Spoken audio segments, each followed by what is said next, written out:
So we're talking about the Chicago Bulls after we spoke on the Knicks earlier.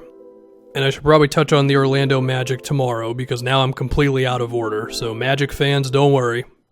We'll talk about them. But I want to talk about Chicago, picking 7th. And this is around where, like, it starts to get really interesting with who's going to be available and not available and all that. So just remember all that for when I talk about Wendell Carter Jr. for 7 minutes and then he's gone at pick number, 5 to the Mavs. But we can talk about this. And I am going to start with Wendell Carter Jr. because I feel like he could be a center who could be really good next to Markkanen. Because when you look at Markkanen, right, seems like he's going to be a great shooter, pick and pop guy, a roll guy as well, and a dude that you can move off the ball. You can run plays directly with him. If he could develop as a post-up player, that would be huge. Seems like he has some ball handling abilities as well, which is good.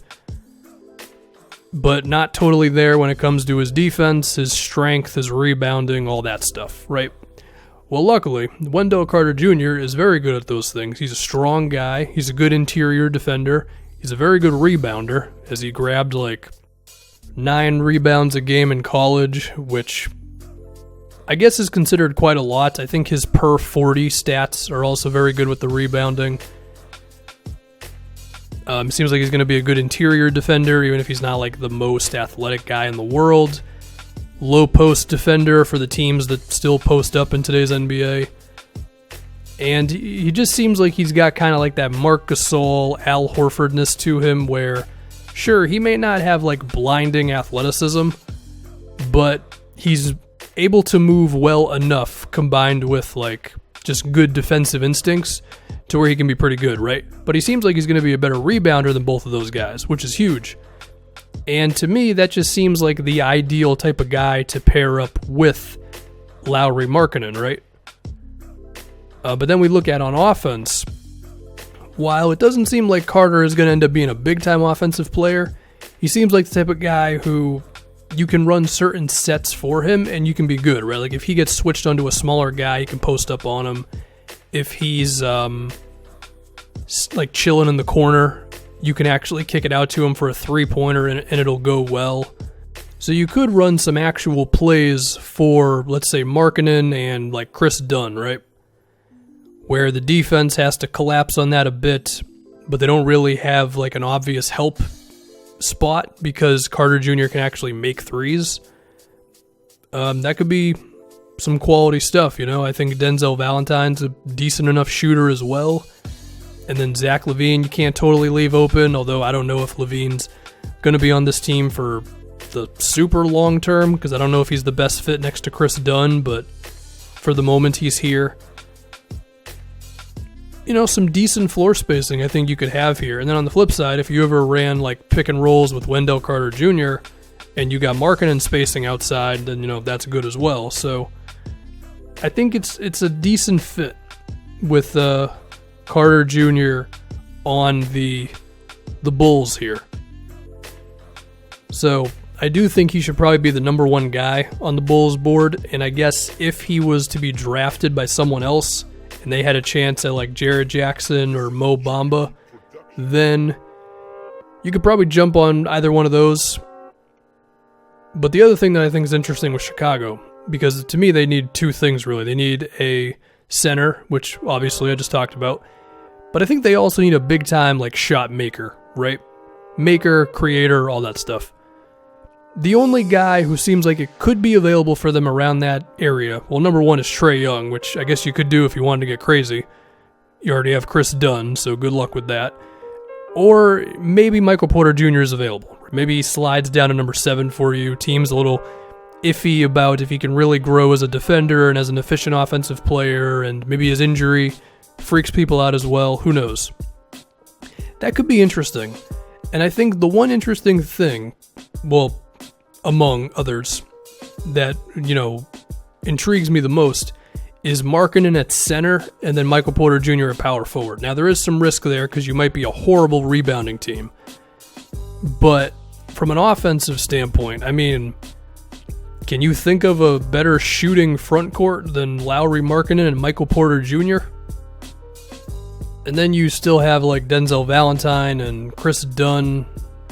If I'm not insane, was like not bad from 3 this season. He's under average. Okay.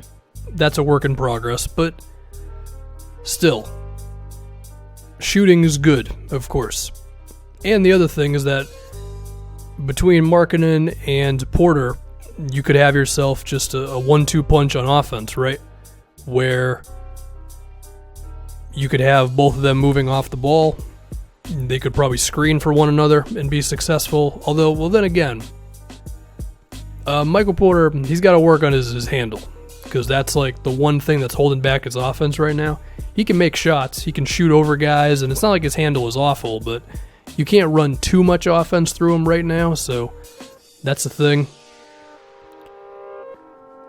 And if you were to go that route, you would still need yourself like a long-term center who can make up for you potentially having a tough time on defense. Now, it helps that Chris Dunn is awesome defensively, but you would still need to get yourself a center. And I mean, Robin Lopez is cool, but he's a little too old, and I don't think there's anybody in free agency who's totally going to save you. I mean, maybe you go all out with Clint Capella and you just steal the Phoenix Suns plan. I guess it's an idea. You draft Michael Porter Jr., you got Markkanen at the 4, you got Capella at the 5, Chris Dunn at point guard, and then I don't know if Zach LaVine's the right fit at that point, but you know, it's an idea, I guess. But at the same time, hoping that free agency goes well, not exactly the best idea in the world, especially when you're a team that's not that good. So if you just guarantee yourself that center, then that could end up being the best option. But, you know, if you do go with Wendell Carter Jr. or Mo Bamba, if he manages to fall or something, then you are still going to be hoping for that other scorer. Now, I guess there's a chance that Chris Dunn could be that, or LaVine could just be a more efficient offensive player overall. And I guess I should dive into this, because there is a chance that LaVine could end up being like a decent enough scorer. I don't know if you can rely on him to put up like 24 a game, but, you know, high teens, low 20s can at least hold you over until you maybe find your top guy, I guess, depending on how good Markkanen ends up becoming. So my thing with LaVine is I just don't think he's a good enough playmaker to give him the ball consistently. But I also don't think he's a good enough off-ball player to flow within an offense and let Chris Dunn do his thing, because I think giving the ball to Chris Dunn would be better for your offense than it would be to give it to LaVine. So he's just in this awkward spot where it's like he's probably better as like a sixth man, Jamal Crawford type of guy who he comes in, makes some shots, carries the offense for stretches, and maybe even ends up being in like your crunch time lineups. But I would not ask him to lead the offense either. So while that type of guy is good to have, it can help you win, I don't think it's as essential as making yourself like a good defensive team. So if there is an opportunity for LaVine to be traded for a 5 who could just help you out, that would maybe be better for them. I think I could talk myself into that one. Now, to LaVine's credit, he like never turns the ball over, so that's good, but I still entrust in Chris Dunn more long term to run this Bulls offense, so yeah, interesting stuff. Now, are there other options that they could go in? I mean, they could, but I probably wouldn't agree with it. I think those are the two things they need, is they need a big-time creator and they need a center. So you could accomplish one of those two things, because one of these 5s is going to be available between Jarrett Jackson, Mo Bamba, and probably Wendell Carter Jr. Michael Porter Jr. may not even be available, so the choice may be made for you. And then after that, you know, I mean, I don't think you're going to go crazy with like Kevin Knox, who, you know, has some offensive talent, but I mean, come on here. So I think that's my pick for the Bulls, is old Wendell Carter Jr. I know Mike Kurzemba really wants Michael Porter. It's possible, definitely, but it seems like the center from Duke may end up being in Chicago. So that'll do it on the Bulls. I think tomorrow we'll touch on the Magic, and then I'll probably talk about the rookie teams, the all-rookie teams, first and second team, because maybe that's an interesting conversation. Maybe it isn't. I don't know. That's going to do it.